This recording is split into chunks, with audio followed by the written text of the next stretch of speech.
an official kickoff when you do a book, so I'm going to do a little talk about this book. And my wonderful friend and colleague from New York, Miriam Tuliao, is going to talk with me about the book. We've worked in publishing together for a very long time. We've known each other for about 20-something years. And we used to not work together, but now we are actually on the same team at work. And she is the most important book person I know. And so I asked her to come here and talk to me a little bit about the book, which has been a work in progress for a couple of years. And I'm really happy with how it came out. So I wrote this book about the town because a lot of you guys have come in here over the years and asked if there's a book about the area. There's not one, believe it or not. And so I thought it would be fun to write a book about the area. And then my friend had gave me an idea one day when I saw how many crumb cakes Muller's mails during Christmas.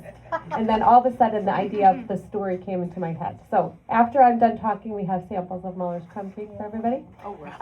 So, and also just so you know, Marie that owns Muller's is a big fan of the book. So I talked to her about it early on and she was so flattered and cute. So, all right. You're going to ask me questions? Sure. So embarrassing. Kelly, congratulations on the publication of this beautiful picture book. It opens with this line, beside the kitchen table, the Manasquan Inlet was my dad's favorite spot in the world. This is clearly a title that's where you're navigating family and memory and place. Could you talk a little bit about that? Yes, I absolutely can. So that line is in the Bruce Springsteen biography. And my dad passed away a really long time ago now. We're in 20-something years ago. And I've never read something that describes my dad more perfectly because other than sitting with us at dinner and talking, and he made us all drink milk and the whole thing, and there were no cell phones, he would have died. We had to all talk to each other. It was a one big long conversation all the time.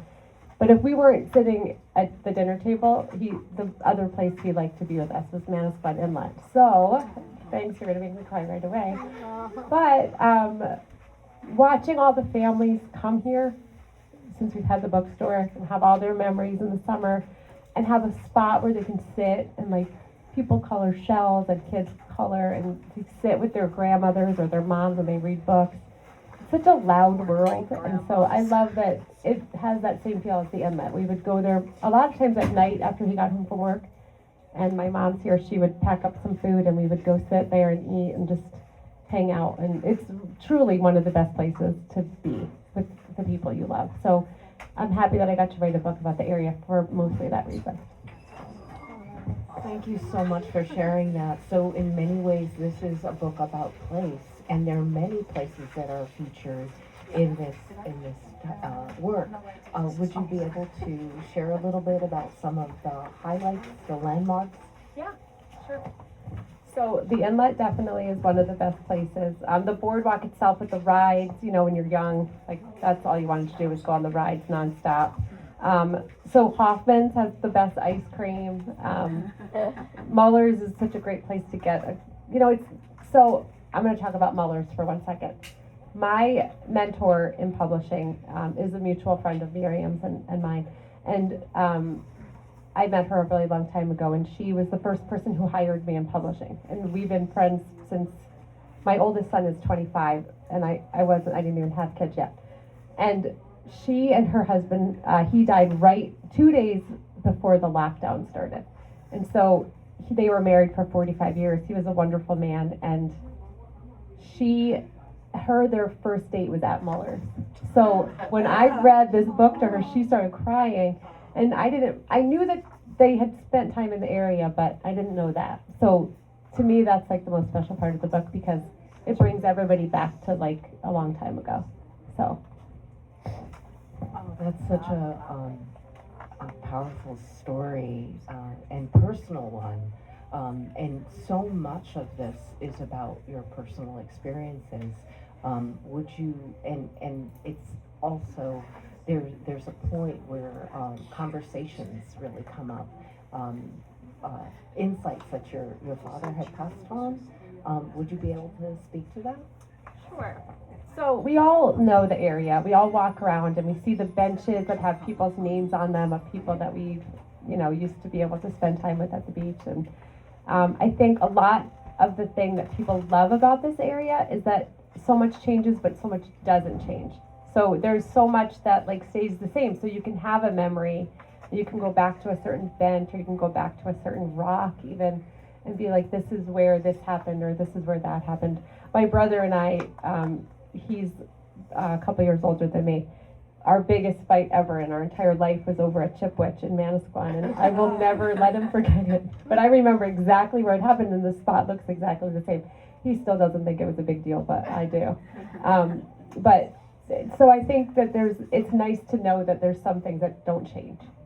So the older you get, the more that stuff means to you, I think. Oh, I'm gonna cry. Aww. So this book is in many ways also a collaboration, because it's a picture book with some beautiful illustrations. How did this collaboration come about, and what were some of the more what were some of the images that really stuck with you? Oh, that's fine. So my sister-in-law did the illustrations, and I've known her since I was 11, I think. My brother and her have been together for their whole life.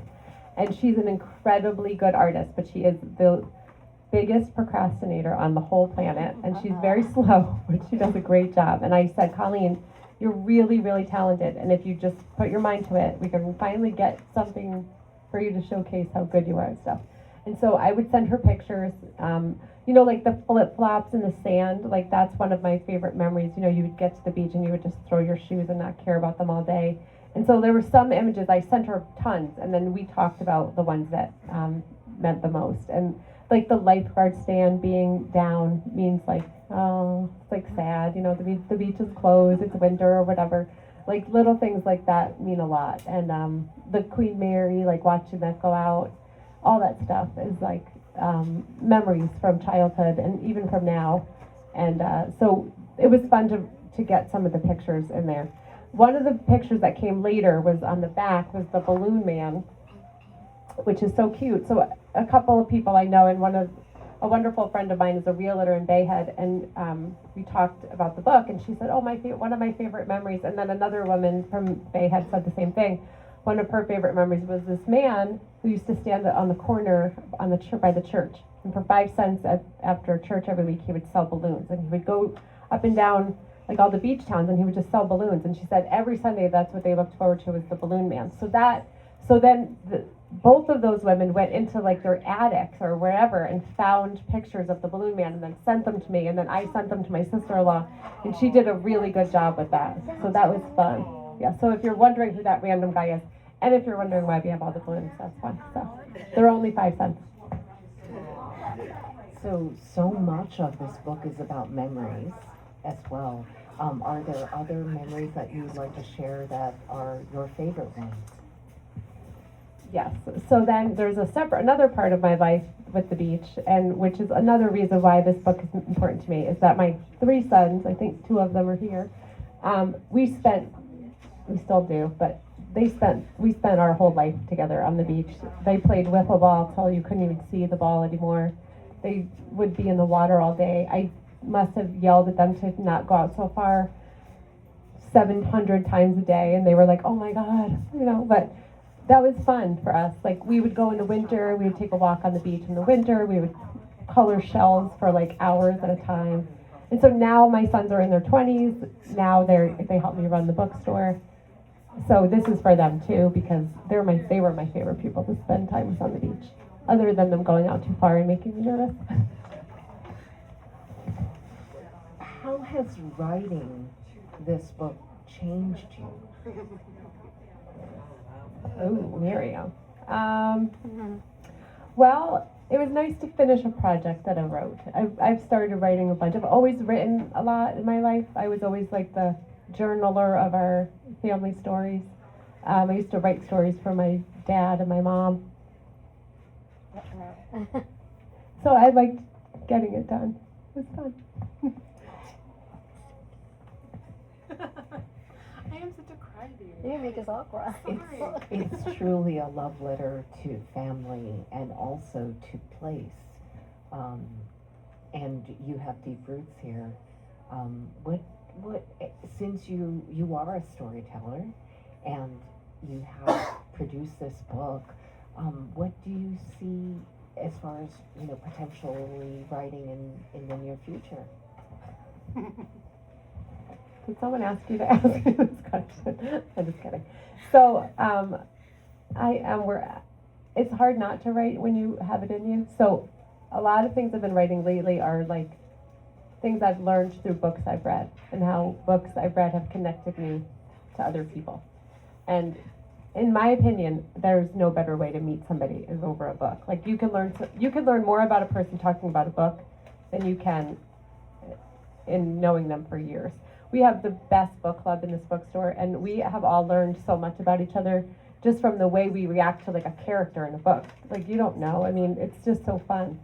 So I am sort of working on something like that where I get to talk about, and as a person that has a bookstore, it's so fun to see what books people gravitate toward. There's a man that comes here since day one. He didn't even know me. The man has never looked at our shelves. He just walks in and says, "What am I reading next?" And I just hand him a book. And it's been 7.5 years of success. He's never hated a book. And he's like, you pick books I would never have picked, but I've learned like so much about myself and other people through it. So it's hard not to write. I have a lot of I've had so many blessings in my life and so much good, and it's nice to be able to write a lot of that down. So. Blessing seems to be play a central role in writing of this book. And it's a book that can appeal to many types of readers of different age groups. Do you see yourself writing more books for children? I don't know. That's a good question. I don't know. I never thought about it. A kid's book is not something I normally thought I would write, but maybe because I had an active imagination, shall we say, when I was younger. So I think maybe it would be fun to write to kids at that age when they're trying to figure it all out. I did write another kid's book that was just for fun. So maybe that one would be, it's about learning about patience, and that's kind of fun. And when my kids were small, I wrote all these books in my head about magic hockey helmets because there were no books about hockey, and they thought every book should be about hockey. So I'd have to like pretend I was reading a book, but I would make it up, and it would be about this magic hockey helmet that like whatever. And they were always like, "Tell us another one." And I'm like, "Oh my God, they don't have no idea that these books don't exist." And I'm like, "What else can this magic hockey helmet possibly do?" But they loved them. You should write a book about your imaginary friend Diggy. Mother. Anyway, no comments from my mother. But yeah, maybe a kid's book, but I'm not sure. And what do you hope that readers take away from reading this title, My Favorite Days? So a very good friend of ours came in the other day, and he bought it. I gave it to him, I have to be honest. He just had a granddaughter for his first grandchild. He was one of my dad's best friends, and he is a New Jersey guy through and through. Truck driver, not a reader, said I haven't read a book my whole life, whatever. He read it, and he's like, "You nailed it." And I think that's what I want people to realize, how special of a place we live in. I want people to remember, like, it's the simple things in life, that life is so loud right now and so complicated, and there's so much. And I was trying to text somebody back. I was trying to answer a message I got from somebody today. And between my 4 emails and my cell phone and my Instagram and my Facebook and my something else, I don't even know what it is, I couldn't even find where the message was because it's all so complicated. And I would rather just talk to someone face to face. And I'd rather them be able to come in here and have a minute where like the rest of the world doesn't exist. And so I think that's how it is when you're at the beach and when you are like, you know what, I'll stay for 2 more hours because the sun's about to set and I don't need to go anywhere. I like that. I think life's gotten too crazy, and I want people to take a chance to slow down and realize how simple it all can be. That's it. Thank you so much, Kelly, and again, congratulations on this beautiful book. It's a gift to the world. Thank you, everybody.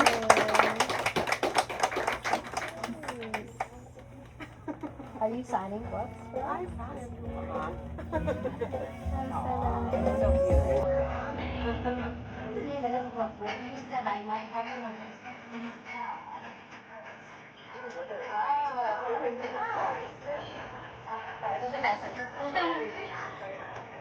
So beautiful.